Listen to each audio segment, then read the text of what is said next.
Hello everyone. हम कर रहे थे chapter number 4 force and pressure. Last video में हमने टेक्स्ट बुक एक्सरसाइज स्टार्ट कर थी और शॉर्ट आंसर्स पूरे कर लिए थे। आज हम इसके लॉन्ग आंसर स्टार्ट करने जा रहे हैं और इसके आपके चैप्टर के लास्ट में जो कंसेप्ट मैप दे रखा था उसको भी एक बार स्टडी करेंगे क्योंकि वो बहुत आपके लिए बहुत ही फायदेमंद है।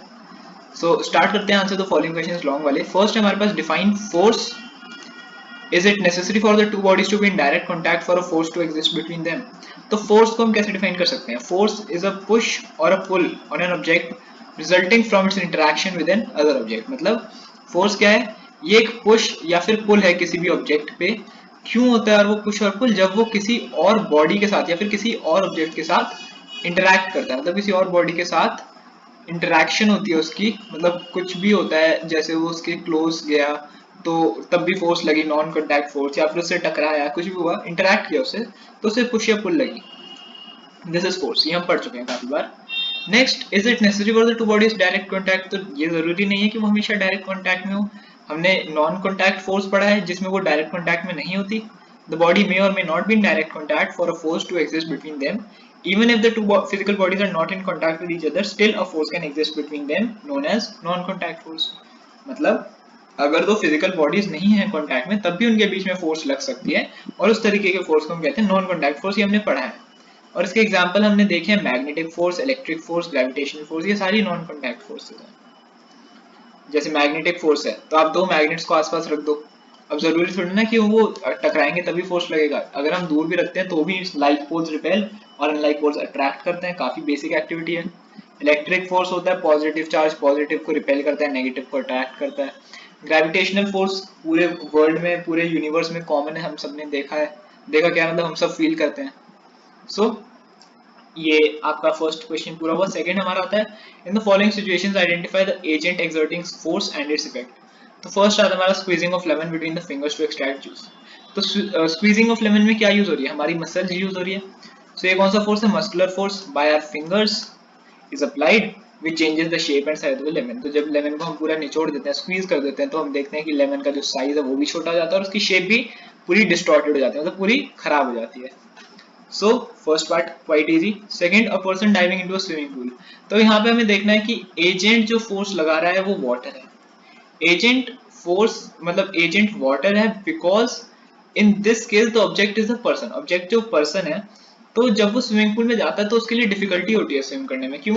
देखो इसमें बोला है डाइविंग के बारे में, स्विमिंग नहीं बोला। स्विमिंग बोला होता तो हम कहते कि फोर्स जो पर्सन है वो लगा रहा है। लेकिन जब डाइव करते हैं तो आपने देखा होगा कि वो सीधा पानी के अंदर, डाइव करते ही वो सीधा पानी के अंदर जाते हैं और उसके बाद उनके लिए तैरना थोड़ा मुश्किल होता है। तो वो क्यों होता है मुश्किल? क्योंकि वो जो वाटर है वो फोर्स लगा रहा है, वो वाटर फोर्स लगा रहा है जिसकी वजह से पर्सन को स्विम करने में डिफिकल्टी होती है। लेकिन अगर पर्सन ऑलरेडी स्विमिंग कर रहा है, अगर यहाँ पे आता person is swimming in the swimming pool, तो उसमें फोर्स जो है वो पर्सन लगा रहा है अपने हाथों से, अपने पैरों से, और वो आगे मूव कर रहा है। सी आता है हमारे पास, labourer moving a loaded cart. तो लेबरर जो है वो फोर्स लगा रहा है ऑब्जेक्ट पे। ऑब्जेक्ट क्या है? कार्ट। कार्ट जो है वो उसे पुल कर रहा है और जो कार्ट है वो मूव कर रही है। मतलब लेबरर अपनी कार्ट को पुल कर रहा है, पुश भी करता है, पुल भी करते हैं, कुछ भी कर सकते हैं। एंड इट स्टार्ट्स मूविंग, वो मूव करना स्टार्ट कर देती है। Next, a car coming to rest once its engine is switched off. तो जैसे ही हम कार के इंजन को बंद करेंगे वो रेस्ट पे आ जाती है। तो अब इंजन वर्ड दे रखा है, इसका मतलब ये मत सोचना कि मैकेनिकल कुछ है इसमें। जैसे मैंने आपको बताया था, कोई भी चलती चीज अपने आप रुक जाती है। क्या पढ़ा था हमने इसमें रीजन? Frictional force. एक और चीज होती है एयर रेजिस्टेंस भी होती है, मतलब जैसे हम आगे जा रहे हैं तो एयर इस डायरेक्शन में एक्ट कर रही है, वो भी रोकती है, लेकिन वो अभी हमें इस चैप्टर में नहीं पढ़ना है। अभी हमें क्या पढ़ना है? फ्रिक्शनल फोर्स के बारे में। तो फ्रिक्शनल फोर्स होती है इसमें जो एक्ट करती है, the ground exerts a frictional force on the tyres of the car due to which it stops. इस फ्रिक्शनल फोर्स की वजह से वो गाड़ी रुक जाती है। Next, an athlete taking high jump to clear the bar. तो muscles of the athlete apply force. जो एथलीट की जो मसल्स हैं, लेग मसल्स हैं, वो बहुत ज्यादा फोर्स लगाती हैं ग्राउंड पे, और जो एथलीट है वो अपवर्ड्स मूव करता है, मतलब वो ऊपर की तरफ मूव करता है। ये आपका क्वेश्चन है, इसने आपके काफी सारे कंसेप्ट क्लियर कर दिए होंगे, काफी अच्छा क्वेश्चन था ये। Next, state three effects of force, give examples. तो तीन काफी बेसिक क्वेश्चन, तीन इफेक्ट्स बताने फोर्स के। हमने काफी सारे पढ़े हैं तो कोई भी तीन लिख सकते हैं। मैंने तीन सबसे इजी चूज किए आपके लिए याद करने के लिए। फर्स्ट है, force can change the shape and और साइज ऑफ द, मतलब शेप या तो शेप चेंज करेगा, साइज चेंज करेगा, या फिर दोनों चेंज करेगा। जैसे कि अभी हमने ऊपर पढ़ा, squeezing of a lemon, the muscular force changes shape and size. अभी हमने ऊपर यही तो पढ़ा है, स्क्वीजिंग ऑफ ए लेमन में शेप और साइज दोनों चेंज हो जाती हैं। Second, force can make a body move from rest, मतलब जब फोर्स लगती है किसी भी ऑब्जेक्ट पे जो रेस्ट पे रखा है, उस पर हम किक मार दें या फिर कुछ भी, मतलब हमने उसमें फोर्स लगाई तो वो मूवमेंट में आ जाता है। एग्जाम्पल मैंने लिया है फुटबॉल का, जब हम फुटबॉल को किक करते हैं स्टेशनरी फुटबॉल को, उसमें मोशन होता है और वो फोर्स कहाँ से लगी, हमारे लेग की मसल से, और वो रेस्ट से मोशन पे आ गई। स्टेशनरी फुटबॉल मतलब फुटबॉल एट रेस्ट, जो रुकी हुई फुटबॉल है। Next, force can change the direction.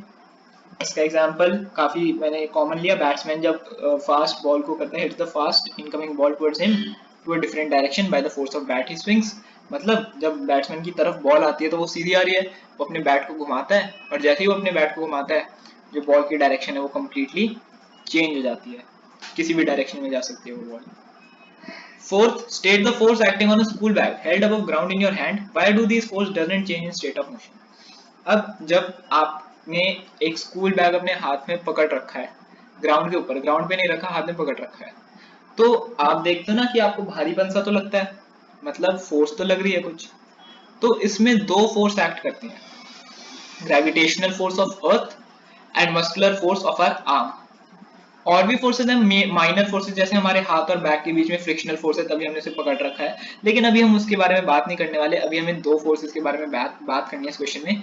एक तो ग्रेविटेशनल फोर्स जो हमेशा उसे नीचे की खींचता है, नीचे की तरफ ला रहा है, बैक को नीचे की तरफ पुश कर रहा है या पुल कर रहा है अपनी तरफ, और मस्कुलर फोर्स जो उसे ऊपर की तरफ पुल कर रहा है। मतलब हमारा हाथ जो है, जैसे ये अगर बैग है हमारे हाथ में, तो हमारा हाथ उसे ऊपर की तरफ पुल कर रहा है और ग्रेविटेशनल फोर्स उसे नीचे की तरफ पुश कर रही है। तो अब हमने देखा है कि इसमें कोई change in motion, force first part हमने बता दिया कौन सी दो फोर्स लग रही है, ग्रेविटेशनल फोर्स और मस्कुलर फोर्स, तो ये तो हमने बता दिया। सेकंड हमसे पूछा ये मूवमेंट क्यों नहीं करता। तो अब देखो, हमने पढ़ा था फोर्स के टाइप्स में बैलेंस्ड और अनबैलेंस्ड फोर्स। तो जिस फोर्स में कोई मूवमेंट नहीं होता वो होता है बैलेंस्ड फोर्स। तो अब देखो, हम अपने हाथ से उतना ही जोर लगा रहे हैं जितने जोर से, मतलब इतना फोर्स लगा रहे हैं, जोर में कहूंगा फोर्स लगा रहे हैं कि वो स्टेशनरी रहे। तो हम कितना फोर्स लगा रहे हैं, we are applying that much force which is equal to the force of gravitational pull. The force applied by our muscles and the force applied by the gravitational pull is equal in magnitude but opposite in direction. ये magnitude में equal होता है लेकिन direction में opposite होता है। तो equal and opposite direction, equal in magnitude opposite in direction, balanced force, net force zero है, कोई मूवमेंट नहीं होगी। अब मैं इसे अनबैलेंस्ड फोर्स में अगर कन्वर्ट करूं, मतलब यहाँ पे आपका क्वेश्चन खत्म हो गया, जो मैंने आपको इतना समझाया यहाँ पे आपका क्वेश्चन खत्म हो गया कि वो अपने इफेक्ट को कैंसिल कर देते हैं और बैग स्टेशनरी रहता है। अब अगर मैं आपको कुछ एक्स्ट्रा बताऊं कि अनबैलेंस्ड फोर्स, हमने इसे अनबैलेंस्ड फोर्स बना दिया। हम इसे अनबैलेंस्ड फोर्स कैसे बनाते हैं, अगर हम अपना हाथ ढीला छोड़ दें तो बैग हमारे हाथ से गिर जाएगा। क्यों हुआ, क्योंकि हमारे हाथ का फोर्स ग्रेविटेशनल फोर्स से कम हो गया। अनबैलेंस्ड फोर्स हुआ तो जिस तरफ फोर्स ज्यादा है उस तरफ ऑब्जेक्ट मूव करेगा। सेकेंडली, अगर हम अपने हाथ में ज्यादा फोर्स लगा के उसे ऊपर की तरफ पुश करें, अब अपनी तरफ ऊपर की तरफ पुल करें, सो क्या होगा, तो क्या होगा कि हमने जो ऊपर की तरफ फोर्स लगाया, हमने अपना मस्कुलर फोर्स जो है वो बढ़ा लिया, ग्रेविटेशनल फोर्स से ज्यादा कर लिया, और इससे क्या हुआ कि बैग जो है वो ऊपर की तरफ मूव कर गया। Next, state some applications where we reduce the pressure by increasing the surface area or with the forces exerted। तो मैंने आपको याद है आपके स्टार के, मतलब पिछली वीडियो में, शायद पिछले से पिछली वीडियो में मैं स्टार बना के आपको काफी सारे पॉइंट्स लिखवाए थे, आप उनमें से कोई भी लिख सकते हैं। मैंने एक लिखा है, porters place a round piece of cloth over their head to increase surface area and decrease pressure. Short answer में भी हमने पढ़ा है कि पोर्टर्स अपने सर पे एक राउंड पीस ऑफ क्लॉथ, मतलब कपड़े का एक राउंड सा पीस रखते हैं। इससे क्या होता है, उनके सर का सरफेस एरिया बढ़ जाता है और सरफेस एरिया बढ़ने की वजह से उन पे प्रेशर कम पड़ता है। Next, railway tracks are laid on broad wooden iron sleepers, या तो लकड़ी के होते हैं आयरन के भी होते हैं। स्लीपर्स मतलब मैंने आपको बताया था पहले भी, ये रेल की पटरियां अगर, तो उनके बीच में ऐसे होते हैं ना, ये चौड़े चौड़े से बीच बीच में लगे रहते हैं, इन्हें हम वुडन स्लीपर्स, इन्हें हम स्लीपर्स कहते हैं। बेसिकली वुड के होते हैं, आयरन के भी होते हैं। तो इससे सरफेस एरिया इंक्रीज हो जाता है, सरफेस एरिया इंक्रीज हो गया तो प्रेशर कम लगेगा, ट्रेन जब उसके ऊपर से जाएगी। थर्ड, नेल्स एंड स्क्रूज है narrow from the and so that surface area decrease. Narrow होती हैं, मतलब पतली होती हैं, एकदम चोंच वाली होती हैं एंड पे, प्रेशर बहुत ज्यादा होता है उनका क्योंकि एरिया बहुत नेग्लिजिबल होता है, तो वो इजिली वॉल के अंदर जा सकते हैं।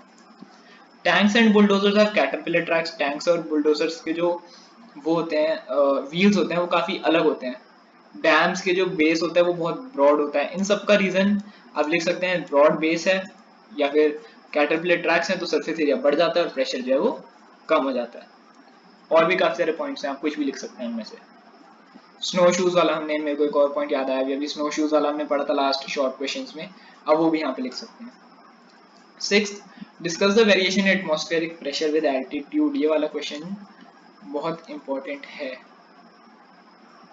स्टार अच्छे से बना नहीं, वो बहुत इंपॉर्टेंट क्वेश्चन है। Discuss the variation in atmospheric pressure with altitude, do changes in temperature also called the change in atmospheric pressure. तो क्या एटमॉस्फेरिक प्रेशर एल्टीट्यूड के साथ मतलब बदलता तो है, कैसे बदलता है ये हमें बताना है, और टेम्परेचर चेंज पे भी क्या होता है वो भी बताना है। तो हमारा आंसर होगा as we go higher the temperature as well as atmospheric pressure changes. जैसे जैसे हम ऊपर जाते हैं जो टेम्परेचर है वो भी चेंज होता है, और जो एटमॉस्फेरिक प्रेशर है वो भी चेंज होता है। The atmospheric pressure decreases with increasing altitude, मतलब जैसे जैसे हम ऊपर जाते हैं एटमॉस्फेरिक प्रेशर डिक्रीज होता है by increasing altitude. At higher altitude air pressure is low, मतलब यही लाइन हो गई, air pressure decrease air pressure is low. Also the temperature decrease as the altitude increase. अब पहाड़ों पे ज्यादातर ठंड होती है, क्यों? वहां पे टेम्परेचर डिक्रीज हो जाता है as we go upwards. As the hot air from ground rises up, हमने पढ़ा है गर्म हवा हमेशा ऊपर की तरफ मूव करती है। The volume of air increases upwards and hence temperature decreases, मतलब गर्म हवा ऊपर की तरफ मूव करेगी ऐसे, तो यहाँ पे वॉल्यूम कम हो गई एयर की, और यहाँ पे वॉल्यूम ज्यादा हो गई। अब जहाँ वॉल्यूम ज्यादा होगी वहां पे टेम्परेचर कम हो जाएगा। तो ये हमने पढ़ा टेम्परेचर और एयर प्रेशर का variation with respect to altitude, मतलब जैसे जैसे हाइट बढ़ती है वैसे वैसे क्या चेंज हो जाते हैं। उसके बाद कंसेप्ट मैप यहाँ पे जिसकी मैं बात कर रहा था, यहाँ पे सबसे पहले आता है फोर्स कंसेप्ट मैप में। उसमें हमें दो चीजें दे रखी है, नेचर और इसके फोर्स के इफेक्ट्स। तो फोर्स के नेचर में चार चीजें आती हैं। फोर्स जो होता है वो पुश हो सकता है या पुल हो सकता है। वो अराइज होता है due to interaction between objects, जब भी कोई दो ऑब्जेक्ट्स इंटरेक्ट करते हैं एक दूसरे से तो फोर्स जो है वो अराइज हो जाता है। Can act on an object with और विदाउट बीइंग इन कॉन्टैक्ट, वो किसी ऑब्जेक्ट के साथ कब, मतलब फोर्स कब आ सकता है, जब वो किसी ऑब्जेक्ट के साथ कॉन्टैक्ट, मतलब जो दो ऑब्जेक्ट्स हैं वो कॉन्टैक्ट में हो या ना हो, किसी भी चीज मतलब किसी भी कंडीशन में वो आ सकता है, फोर्स लग सकता है। और force has both direction as well as magnitude, मतलब इसे हम अगर एक वर्ड में कहें तो पता नहीं आपको बताया होगा कि नहीं, फोर्स को हम वेक्टर क्वांटिटी कहते हैं एक तरीके से, लेकिन अभी वो आपके सिलेबस में नहीं है, बस मैं आपको एक वर्ड बता रहा था कि फोर्स के पास डायरेक्शन और मैग्नीट्यूड दोनों है तो हम उसे वेक्टर कहते हैं। जिस भी चीज के पास डायरेक्शन और मैग्नीट्यूड दोनों होती हैं हम उसे एक वेक्टर क्वांटिटी कहते हैं। तो ये आप याद रखें ना रखें कोई जरूरी बात नहीं है, जस्ट फॉर इंफॉर्मेशन। बाकी फोर्स के पास डायरेक्शन और मैग्नीट्यूड दोनों होते हैं। फोर्स के इफेक्ट्स क्या क्या होते हैं?